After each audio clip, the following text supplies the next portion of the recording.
Како што ви најавив и при завршувањето на првото интервју, функционирањето на комисиите за еднакви можности на жените и мажите на локално ниво е особено важно прашање. Зошто е тоа важно и како тоа е поврзано токму со проектот Здружени за активно граѓанство и на соработката со НВО Инфоцентар, поддржан од Европската Унија, ќе разговараме токму со Ирина Поцкова, која ни доаѓа од граѓанската иницијатива на жени од Свети Николе. Ирина, добре дојдовте. Благодарам на поканата. Нема да пречи ако на ти преминам во разговорот. Нема секако. Како сте? Добро. Одлично. Дојдовме во Скопје, во магла. Свети Николе е Немате чист магла град, таму? да. Нема магла. Па да се преселиме кај вас. Па може. Сега со автопатот е Па блиско. затоа велам, сега ние 20 минути поблиску е од Свети Николе него од Ѓорче да дојдете. Да. Инаку одлично место за живење Свети Николе. Ке размислам. Во ред, благодарам за идејата. Ирина, ајде да видиме околу делот на комисиите за еднакви можности. Кога тие се создадоа, односно кога се основаа комисиите, имаа своја една зацртана цел, но веројатно во текот на почетокот на процесот на работата нивна се отворија толку многу предизвици за кои што можеби од почетоците и не беа свесни. И самите предлагачи на измените кои што се однесуваа за нивното овозможување со работа. Тоа што ме интересира е, можеби за тој дел од публиката, што се надевам дека нема многу такви, ама кои што еве и не знаат дека постојат комисии за еднакви можности на жените и мажите, што представуваат тие, што им е главната мисија? Значи, комисиите за еднакви можности се формирани согласно Законот за еднакви можности за жените и мажите. И тоа се комисии кои што во почетната фаза беа дека се комисии така ради реда формирани, дека немаат некоја функција или пак дека тие комисии за правата на жените се борат и на тој начин функционираат. Дури во некои општини држат состаноци, во некои општини не држат состаноци. Ние како општина Свети Николе и како граѓанска иницијатива на жени уште од почетокот бевме за тоа дека треба да постои таква комисија и се изборивме дури во статутот на општината влезе уште пред да се донесе Законот за еднакви можности на жените и мажите. Тогаш донесовме и програма за работа, меѓутоа програма само за комисијата, а не и програма за еднакви можности на жените и мажите на ниво на општина и почна да функционира таа комисија со тоа што да видиме како да ја подобриме положбата на жените и како да дојдеме до еднакви можности или да го напредиме процесот, статусот за еднакви можности, да и се даде шанса еднаква можност и на мажите и на жените. Меѓутоа тоа не е заради некои права на жените, него едноставно за развој на целокупното општество, да се искористат можностите, капацитетите и на жените и на мажите подеднакво и да видиме кои се потребите и на мажите и на жените, за да може, што се носат политиките на локално ниво, да се носат такви политики кои што ќе се создадат такви услови за еднакви можности и на жените и на мажите. И сега веќе комисијата за еднакви можности во Свети Николе постои како комисија. Меѓутоа сега кога го правевме истражувањето, видовме дека во периодот од формирањето, негде декември или ноември после локалните избори, до 31 август 2022 комисијата немаше одржано ниту една седница. Ние разговаравме со председателката на Комисијата за еднакви можности со тоа што неното образложение беше, бидејќи во дневниот ред не е ставена таа комисија, да речеме одредени материјали кои што треба да се разгледуваат, не беа ставени на дневен ред на комисијата.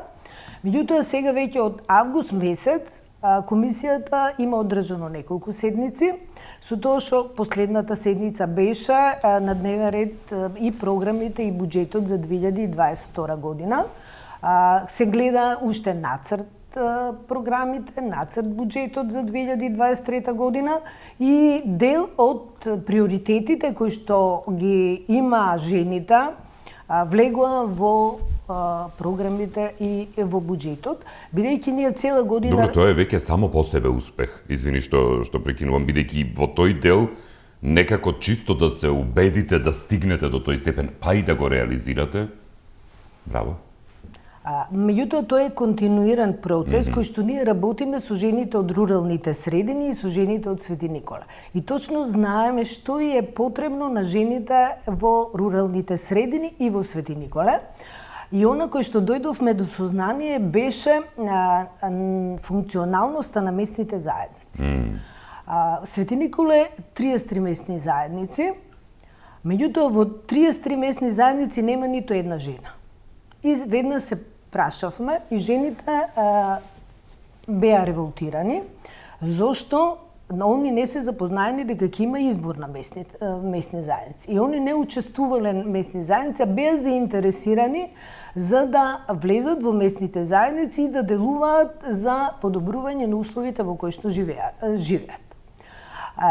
Видејќи таквата ситуација ние, и тогаш произлезе идеја да формираме женски кружоци и да делуваме преку женските кружоци, за да може и натаму местните заедници, изборите да не бидат преку канцеларија, него да бидат вистински избори во кои би влегле и жените и мажите, и во тие местни заедници, како нели оние јадра основни во тие местни заедници, да можат сите проблеми да се стават на маса и да се види кои се приоритети и да може да се делува токму во политиките кои што се носат на локално ниво.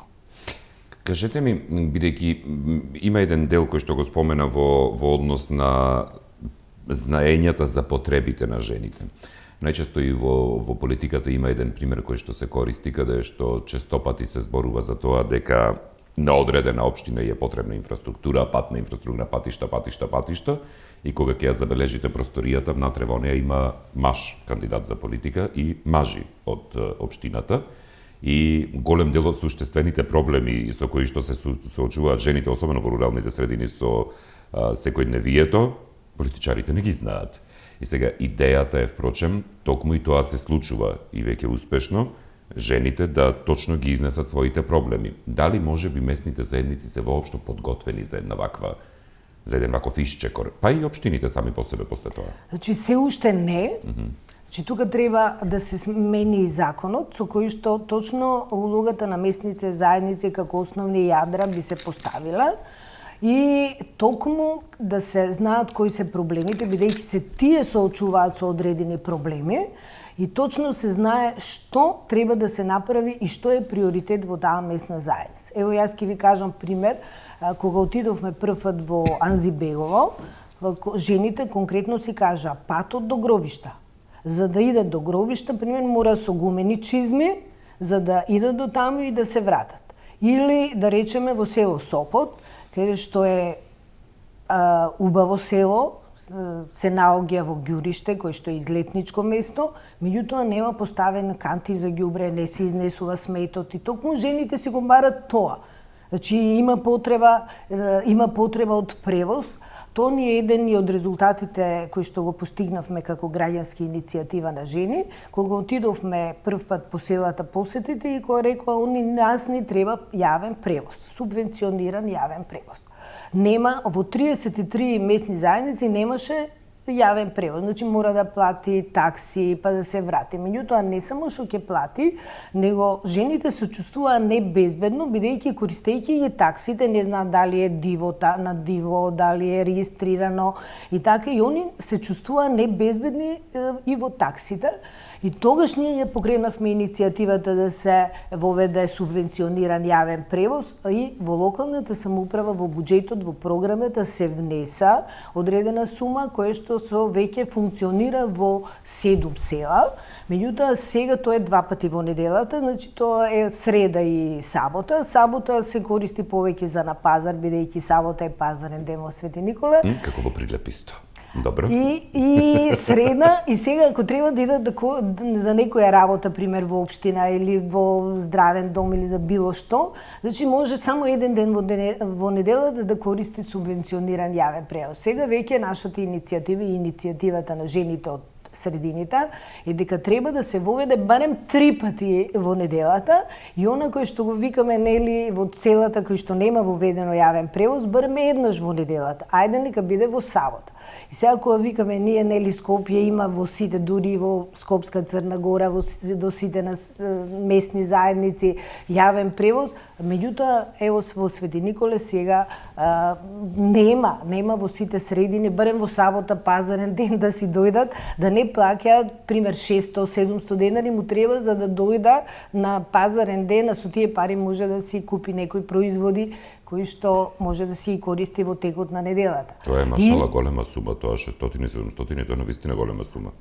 Толку е цената на такси превозот, меѓутоа дел од жените во по неразвиените села, пример вика дојдеме во сабота, купиме 10 лева, ги замрзнеме и ги јадат во текот на целата недела. Значи тоа се работи кои што потекнуваат и произлегуваат проблеми кои што од самите средини кои што жените си ги кажуваат од средините во кои што живеат. Мене баш ми беше чудно пред неколку кога почнавме да работиме со жените од селата, отидовме во Мустафино и сметавме дека едно од поразвиените села во Свети Никола и да видиме каква е состојбата на жените, кои проблеми, кои приоритети да ги потенцираме при изготвување на програмите и буџетот за наредната година. И кога излегоа жените, имаше околу 30 на средбата и вика, па ние немаме вода, немаме канализација, имаме амбуланта, немаме доктор, имаме пошта, немаме поштар, улици, нема тротоари, улиците се неасфалтирани, освен онаа главната улица, и тогаш мене ми беше чудно и викам, па чекај вие луѓе, како живеете тука, а до сега не барате ништо. И тогаш произлегува идејата да може да се бара канализација, веќе сега прва, втора фаза канализација, меѓутоа натаму мора да се размислува не само од канализација, меѓутоа каде ќе оде таа канализација.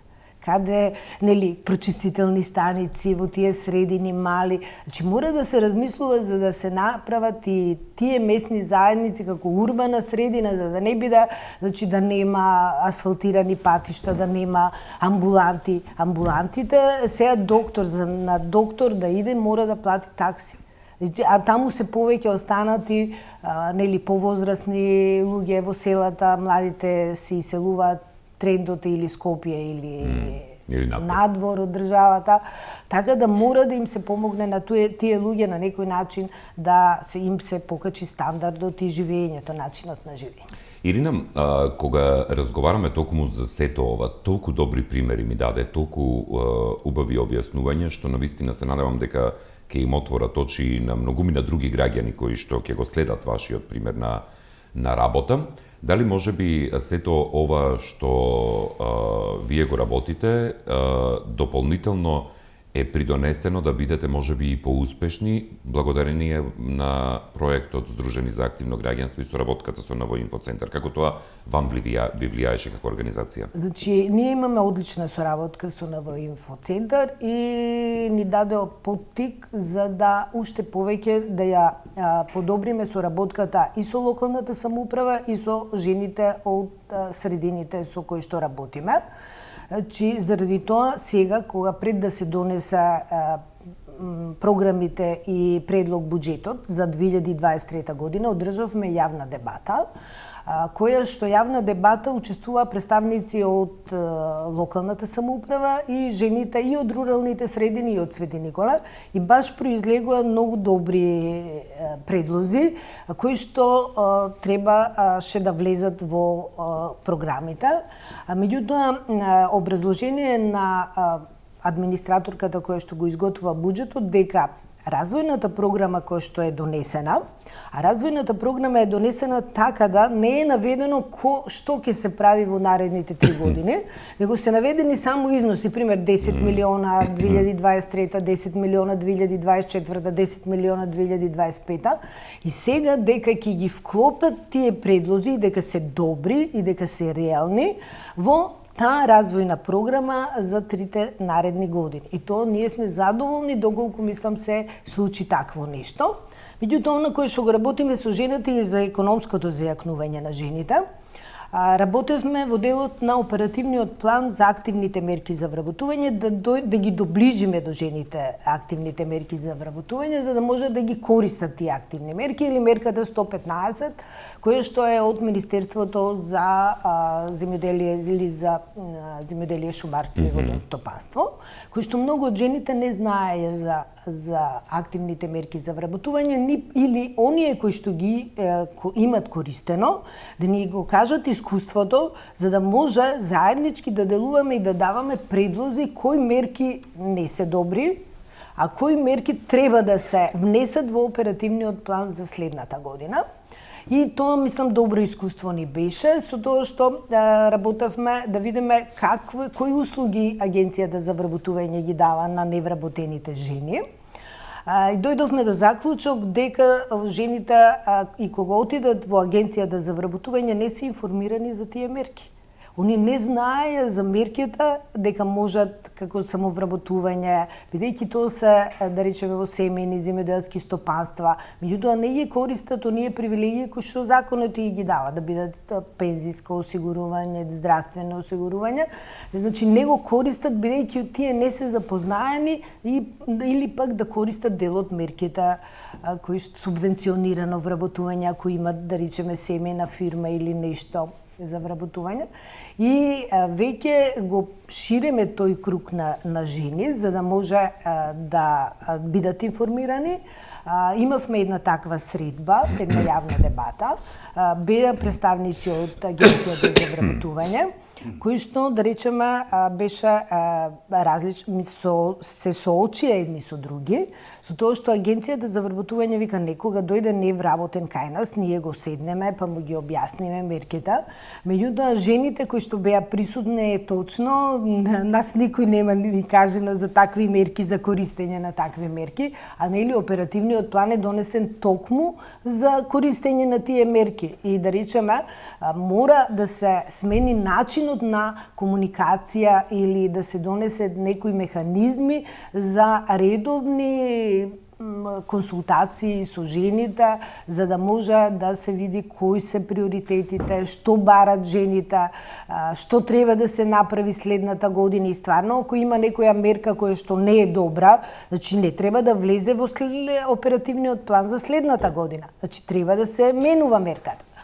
Имам едно прашање за крај, некако чувствувам дека можам уште цел час да разговарам, ама поради другите гости ќе мора да го доисцрпиме разговорот тука. Дали можеби имате, да речеме, некаква соработка која што ја правите, можеби еве преку соработката со Ново инфоцентар, преку проектот Здружени за активно граѓанство, например за да ги однесете жените, дали можеби конкретно жените од руралните средини на саеми, некакви, бидејќи сега социјалното предприемништво е баш во тренд, ќе речам, ама и веќе се чувствува колку е тоа корисно. Значи, жените се заинтересирани, бидејќи ние имавме два предлога и ги носевме.